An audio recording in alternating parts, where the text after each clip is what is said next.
পরদিনই দুজন গ্রামের ব্যক্তি একসাথে দেখা হলো। ভাইপো, শুনলাম নাকি কাল রাতে ডাইনিটা একজনকে মেরে ফেলেছে আমাদের গ্রামের। হ্যাঁ দাদু, তুমি ঠিকই বলেছ, আমিও তো তাই শুনলাম। এখন কি করা যায় বলো তো দাদু, এভাবে তো আর হয় না।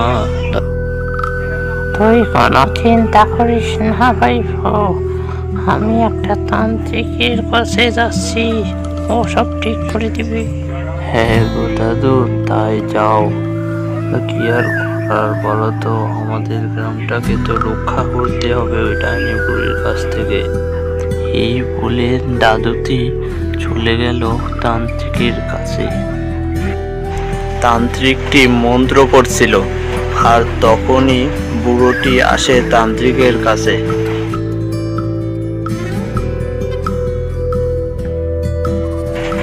বল বৎস, তোর কি দরকার? হঠাৎ আমার কাছে এলি যে? আমাদেরকে বাঁচান সাধু বাবা, ওই ডাইনি বুড়িটা আমাদের গ্রামের সকলকে মেরে ফেলবে, আমাদেরকে বাঁচান আপনি।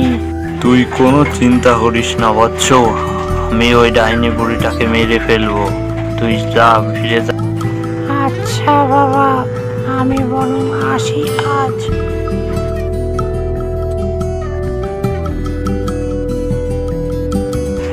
তান্ত্রিকটি অপেক্ষা করতে থাকে ডাইনি বুড়িটার জন্য, যে ডাইনি কখন আসবে আর সে মারবে তাকে।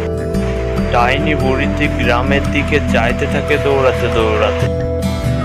কিরে তান্ত্রিক, তুই এখানে কি করছিস? শুনলাম তুই নাকি গ্রামের মানুষদের মেরে ফেলছিস, ঘটনা কি রে? তোর কি মরার পাখনা বাজাইছে? হ্যাঁ, বেশ করেছি, মেরে ফেলেছি, তোকেও মেরে ফেলবো।